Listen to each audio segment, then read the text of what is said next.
Alright, so in this video, I'm going to be explaining the database.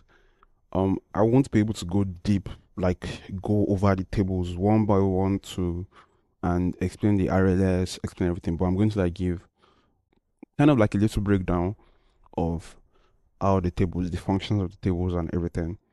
Um, so one thing I want to notice in the template I gave you, in the RLS setup I gave you, audit deletion will actually have an RLS, but it's disabled in my table. This is because this really doesn't have anything to do. It won't really be it won't be used really. It's only for our database. Like it's only to track when things are deleted and everything like that. So we have the tables here. As I stated earlier, this is actually like a multi-tenancy web app, and there are a lot of connections between tables and all. So I'm going to like start from the first thing, which is like sign up. So when a user sign up, what actually happens in Supabase is that they are added to this auth here.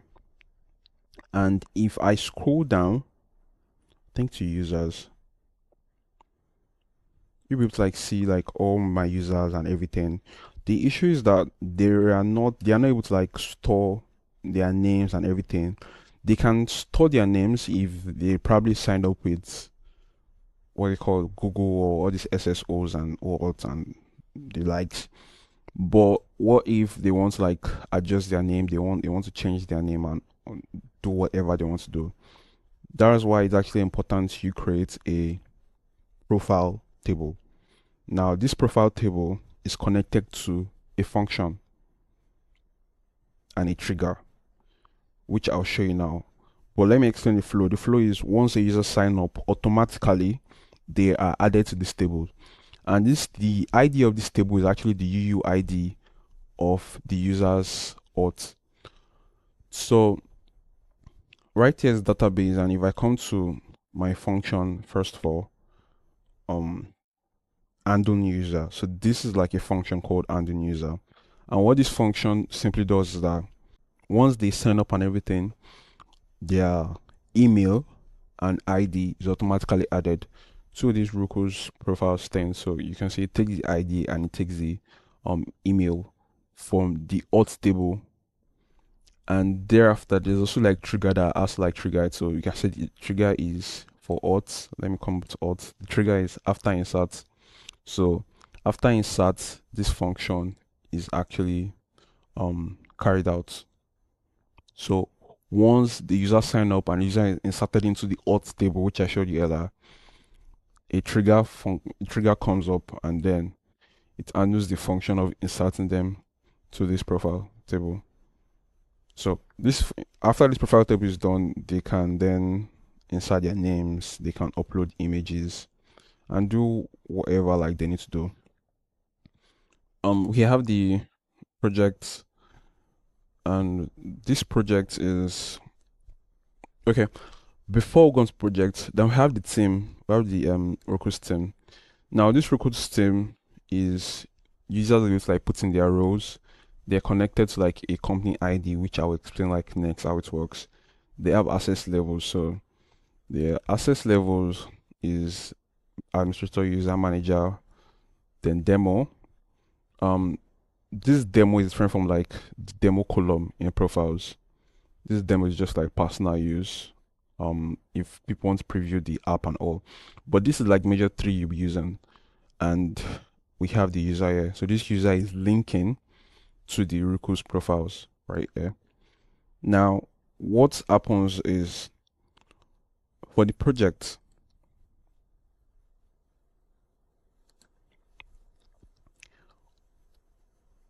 all team members can view projects, you understand? But then to actually insert into the project, only the admins and managers can insert into the project. So this is just the code. This is like SQL, sorry, RLS, to actually ensure that only managers and administrators of a particular company, so they must be in the particular company for them to actually insert rows. So that means first of all, the first thing is team members can only view and have access to the projects that are in their company. So they can't view outside projects. So that's basically what this SQL is saying. One thing I want to notice that I don't know how to like write SQL. Like I can try to read it. So most of the SQL that was generated is AI. Um, Another thing I found out later was I then started using Supabase MCP, which I use WinSoft with it. So actually made my work very easy. It had access to my database. It knew the way everything is structured. I also gave it some context from the app that I'm making with Notcraft, so it understood everything and could easily like, generate proper um RLS for me. And this was like for the select, which is like view. Um, Only team members from the same company can view the projects from that company. Um, so that's our projects. For companies, you have an owner which will only be the administrator in the company can create a company, and this is like a sign up process. He has a sign up process, and then you be able to like create the companies. And this is actually very important because it then links to almost everything right here. The rest are just kind of follows the way Rukus project is.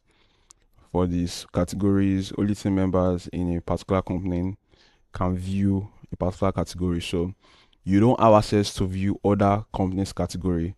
The admin and managers are the only one that can perform important roles. Admin and managers can delete project. Admin and managers can insert projects. Um, that's basically how it works for all. I'm going to talk about invites. So invites works a little bit different. So there is a token that is generated, which I'll actually show you in Notcraft. So you can only view a particular invite info with that token.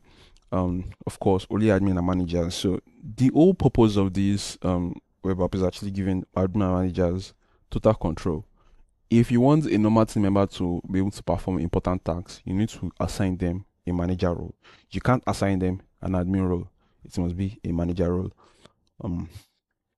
So delete, of course, users that can accept invite valid tokens. And yeah. So you can really like go through the RLS that I provided to really understand how most of this work and all. Now these views basically, so this combines profiles, and then it combines the profiles table, and it combines team tables. If you notice, for the team table, the names and everything is not yet. And I found out when I was building with Notcraft, I had to constantly combine, like I had to create functions or formulas, I mean, that will combine these two, the Rukus team table and Rukus profiles table. And it was making my formulas, I mean, very long, and everything was just getting quite confusing. So I had to create like a view, and this view basically combines the um two of them. The SQL code that I provided, the SQL code I provided to create the table will actually automatically create this view for you. Yeah, no. And we also have the storage. This storage is for this storage. As you create a new company and you start putting in files, a new storage will be created for you. We also have like, for the functions and everything is happening here. So as I said earlier, these functions actually to clean up demo profiles. This was just for for a form of debugging, so it isn't really that important. Now this delete team cascade is something I use inside Notcraft itself.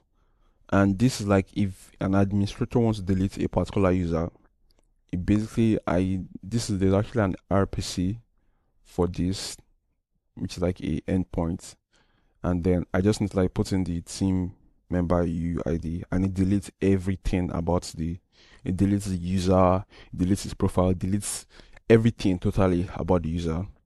This get my company ID is just to make it easy for an RLS to be created. So instead of referencing the company ID or other IDs, it just basically gets a company ID and makes it easier to create an RLS. I've explained an user. Now this is demo user and is demo user company. As I said, you can actually ignore anything that involves demo. This was just created just for my preference because I didn't want excessive use for the database and all. So it's basically handles the way demo users are, but I can still explain how it works. So for my access level here, there is a demo. There's a demo, and I only created one demo, which has this email. And you will also notice that you can't do any major thing if you sign up with this email. You can only view, you can't edit, you can't do anything with this email. You can only view, and the only company you can view is this company right here.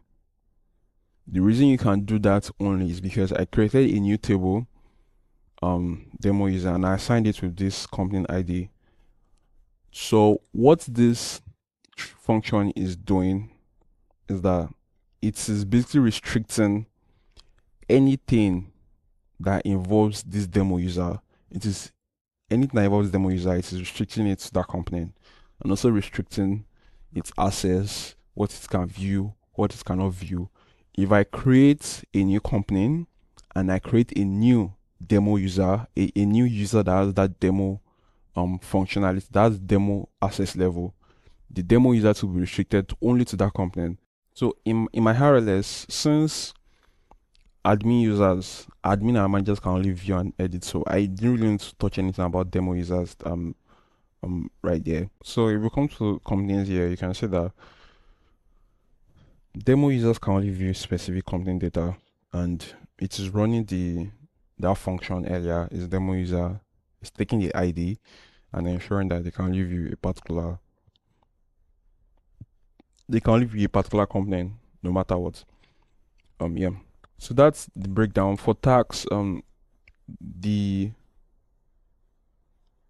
okay, I was shocked. Sorry. The whole RLS of tax is quite unique. Admin and manager can update any tax. Members can only update the tax that is assigned to them.